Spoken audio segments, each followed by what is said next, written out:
inja mahio yele biza smanu kumbiara ashin ena won mai ara Nzema today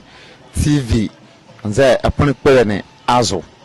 mana mieza ene yele adwori don yala yefa yebrewo wo apuni pele ehye azo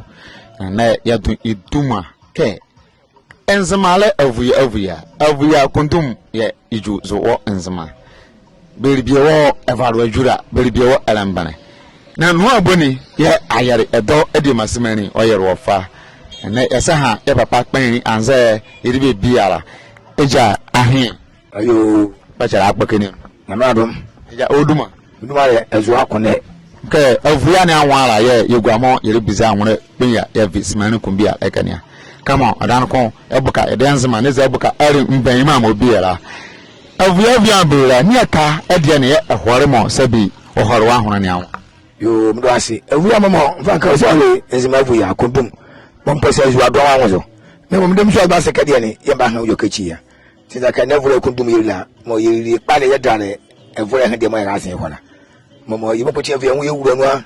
ye ne nanani ngba poti Avoyia wo yewura no abusu poti Avoyia wo yewura no yiri kundum ne kama pare ka ye di amabo nka Avoyia no ho adoye timando ne awodoba mo ti say adoye de ne kama ya Nzema na Avoyia biara o ka mo poti Avoyia wo ni du kundum ne yema kundum ya ka behwe mo ti na Avoyia kundum no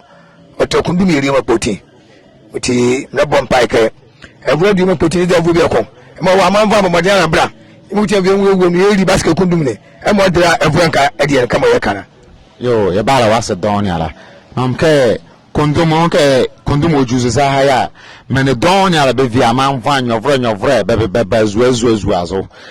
ayofre oviri ka jene mo be ba wa za haya zuazu be di ebisa ho bi le adwane nzuzu don yala duzu edwaka yele kenkreza an nyovre mo bela woro wo menje banu ne be rizan duzu ke be freye edwaka yele kenkreza nyovre shema vraiment obe ko me se kaka mam me ko me na manzaji mo jete be na mo mam se kai o de vle de dia ya vraiment ma yem be de tani jete me ko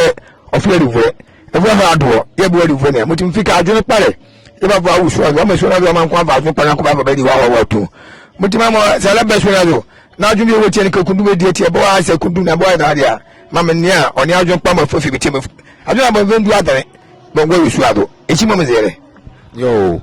ne bala wasa don yala ya papa yedi biara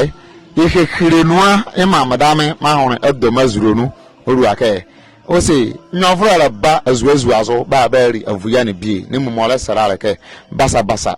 kon yele yemu ayele pande o maka mala boa ne azai Avoyia eshi onvane menjibamo ele ne azana Avoyia la kon yele yemu ayele panda eja ya bala wasa don yala na kan fofo ya bala wasa kware na nya ne mo ra chi ya adwane ofan Nzema ne awona eze yebezi ya ya nwozo ne ya di adwane ya fikeni ya bala wasa don yala bye bye.